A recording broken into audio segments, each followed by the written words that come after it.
Pantekosta heranlah, ya api Pantekosta heranlah, ya api Pantekosta heranlah.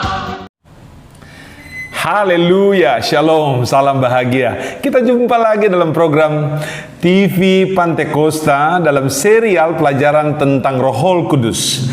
Kita telah bahas bagian yang pertama mengenai 12 respon baik kita kepada Roh Kudus.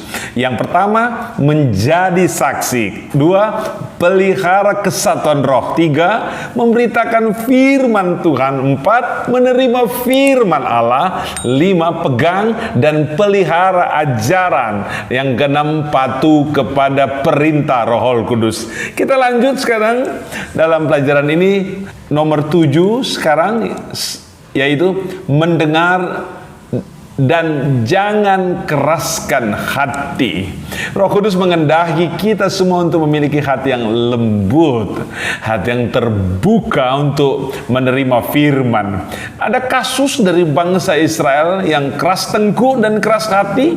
Dalam Ibrani 3 ayat 7 dicatat, sebab itu seperti yang dikatakan oleh Roh Kudus, pada hari ini, jika engkau mendengar suaranya, jangan keraskan hatimu, seperti dalam kegeraman pada waktu pencobaan di padang gurun.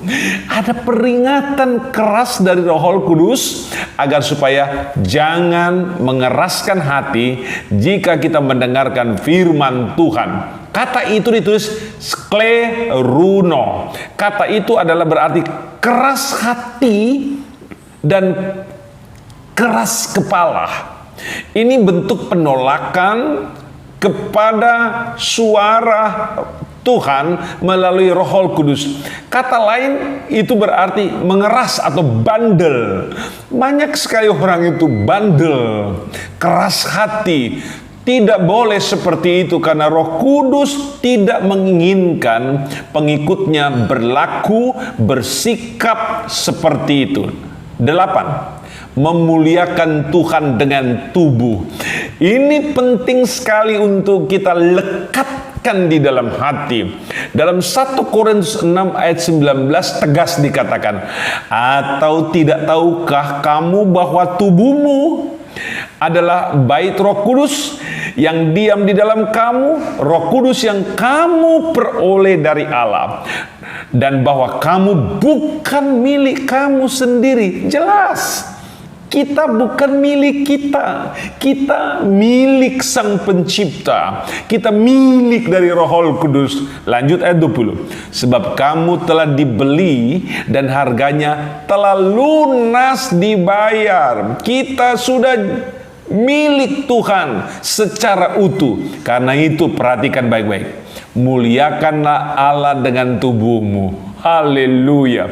Karena kita adalah tempat kediaman Roh Kudus, plus kita adalah milik Roh Kudus dan Roh Kudus ada di dalam kita, maka kita mesti memuliakan Allah dengan tubuh kita. Kata memuliakan di situ digunakan kata doxazo. Doxazo itu berarti kita mesti memuji Tuhan, membesarkan Tuhan, merayakan keagungan kemuliaan nama Tuhan, menghormati, menghargai, memegahkan, memasyurkan, memuliakan Tuhan dengan tubuh kita, tubuh milik dari Roh Kudus.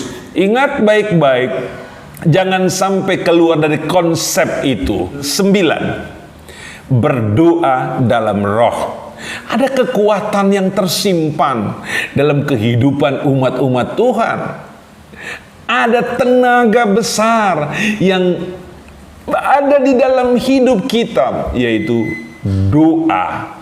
Efesus 6 ayat 18, dalam segala doa dan permohonan berdoalah setiap waktu di dalam roh, dan berjaga-jagalah di dalam doamu itu dengan permohonan yang tak putus-putusnya untuk segala orang kudus. Ada tugas yang harus menjadi komitmen kita bersama, mendoakan sesama umat-umat Tuhan, dan berdoalah di dalam roh. Dan ayat ini kita compare dengan Yudas 1 ayat 20. Akan tetapi kamu, saudara-saudaraku yang kekasih, bangunlah dirimu sendiri atas dasar imanmu yang paling suci dan berdoalah dalam Roh Kudus. Haleluya. Ada ketentuan Alkitab, garis kebenaran firman Tuhan yang kita mesti fahami secara mendalam.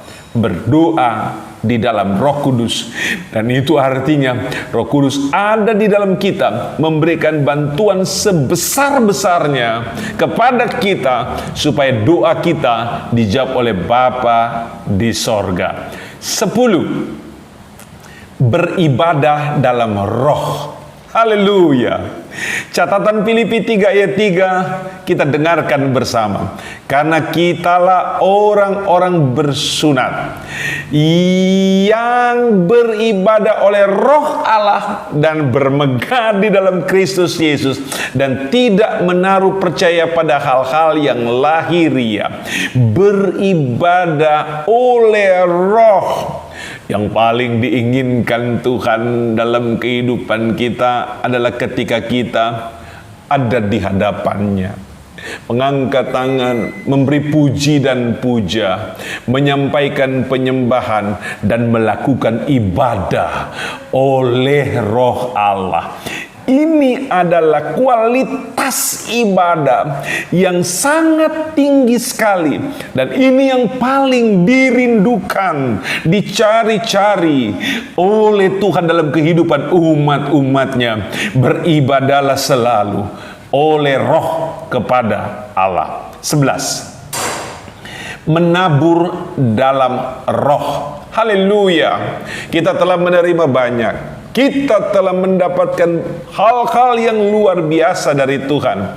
Saatnya kita menabur di dalam roh. Galatia pasal 6 ayat 8. Di situ ditegaskan, sebab barang siapa menabur dalam dagingnya, ia akan menuai kebinasaan dari dagingnya. Tetapi barang siapa menabur dalam roh, ia akan menuai hidup yang kekal dari roh itu. Dengarkan baik-baik, menabur dalam roh itu memiliki dampak kekal, dampak eternal, yaitu menuai hidup yang kekal dari roh itu. Roh Kudus itu kekal karena dia adalah Allah. Dan apabila kita menabur dalam roh, perhatikan baik-baik, kata menabur itu bahasa aslinya spiro.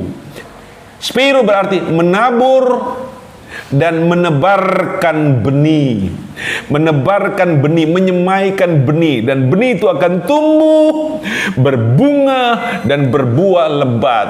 Mari camkan baik-baik, lakukan dengan sungguh, menaburlah dalam roh. Jika kita memiliki kelebihan, memiliki sesuatu, taburkanlah itu dalam roh. Benih itu akan tumbuh dan akan menjadi sesuatu yang sangat bernilai tinggi.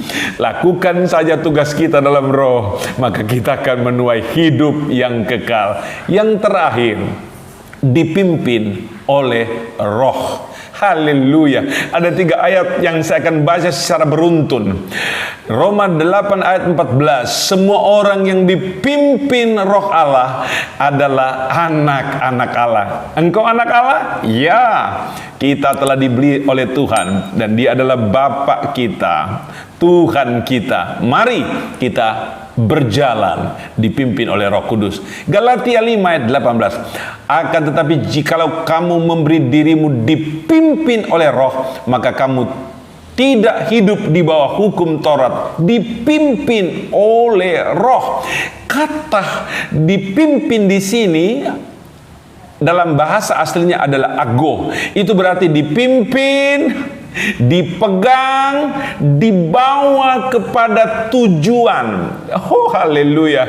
Kalau Roh Kudus yang pimpin kita, otomatis kita akan tiba di tujuan yang tepat dan mulia.